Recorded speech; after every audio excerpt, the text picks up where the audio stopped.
So basically, we went back to our simple example here. So for multiple degree freedoms, the number of the degree of freedom defined by the number of the mass blocks or the initial components. Here has two, so that is called a 2 degree freedom vibration systems, and etc. We could have 3, 4, etc. Okay, and for the number of the degree of freedom, basically that is defined by what we define the degree of freedom here. And the system here, you can see by either, this is the linear differential equations. This is also linear differential equations. What I mean the linear equation, that means the coefficients of those independent variables, they are linear, they are constant. Okay. However, neither of the two equations are independent. You can see for what I mean the independent is this. If this term not there, then this equation simply is a function of the independent of x1 only. And that is piece of cake to solve for it. However, this term exists. So part of the information will be coming from here. But in other words, for this equation, again, if this term would not be there, then this is purely the differential equation in terms of x2 only. However, this involves x1. This is what we call the coupled.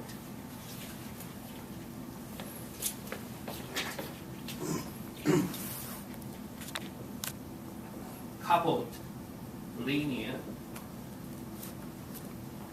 ordinary differential equations. Okay, these coupled make the situations, I mean the solution process, a little bit more complicated.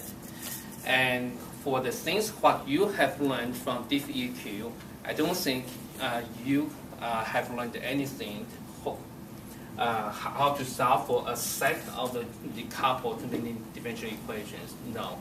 So just by doing this, in vibrations, we need to introduce additional solution method, okay, and that is based upon heavily on the linear algebra. So that is, I ask you to preview the notes I give to you. So keep this in mind. For unless you got very much under mercy from someone, but I would say always the multiple degree freedom vibration systems is always come up with a coupled equation of motion. Okay, and that is simply the nature of this. And the coupled equation of motion is due to this. Any mass block, if they connected by any spring or any damper, then the system are coupled. Then that is due to these coupling elements make the things like this. Good? If this spring would not be there, then the system simply is not coupled. They basically, that is become the individually excited system, they are not related. That's simply simple words. Okay. On the other side, the second information is this. For this example as one example, here, because here we have the degree of freedom x1, so initial conditions, position, velocity, and again the degree of freedom 2, so position, velocity. So that means this is the initial conditions. For this example, 2 degree of freedom, you should expect 4. And for each degree of freedom, velocity and displacement.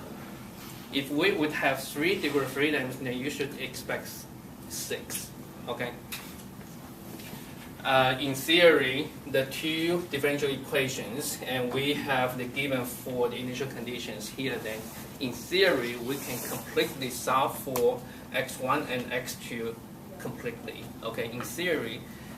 But in practice, how to do it, then that will be the remaining issues, and then so that we can